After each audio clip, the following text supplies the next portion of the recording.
Hi guys, for today's video, dahil nandito si Ate Reby, kaya lumabas kami. Dahil minsan lang umuwi si Ate Reby guys, niyaya ko silang mag-park. Sakto nga guys, mainit, kaya ayan, hindi na sila naka-jacket, naka-felpan na lang sila. Gustong gusto din kasi ni Martina na mag-park guys. Gusto niya magsiso.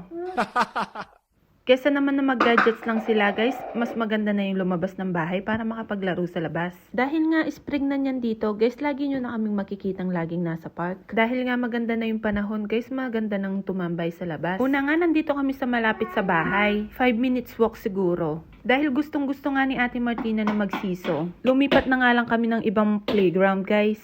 Iyang ingay ni Matma, nagpupukpok dito. Lumipat nga kami guys kasi merong batang nagsisiso. Hindi makasingit si Ate Martina kasi isa lang yun. Kaya naisipan nga naming lumipat dito sa may Parco di Cedri. Another 5 minutes walk na naman siguro. Pagkatating nga namin guys, ayan, merong pwesto. E di happy si Ate Martina, happy din si Matia.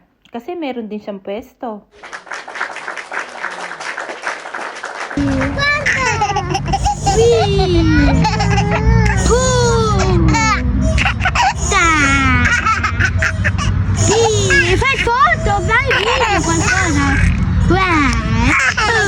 Dahil wala na nga tao dito sa pangmalaki, guys, lumipat si Ate Martina dito. Kasama naman niya si Ate Reby dito. Pipicturean ko nga sana sila dito sa may cherry blossom, hindi ko naman sila na-picture.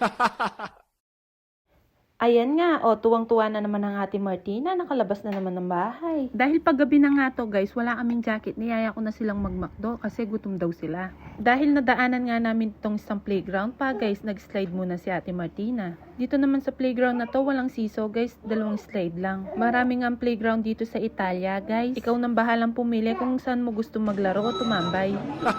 Andito na nga kami sa McDonald's guys. Habang hinihintay ko nga yung order namin guys, sinisilip ko din sila.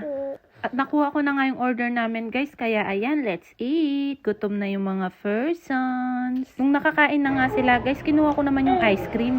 Balo yun na, mabsino na naman din bulati kingat yan. After nga namin kumain guys, umuwi na kami. Sakto may bus kaya sumakay na kami. Thank you guys for watching. God bless. Bye.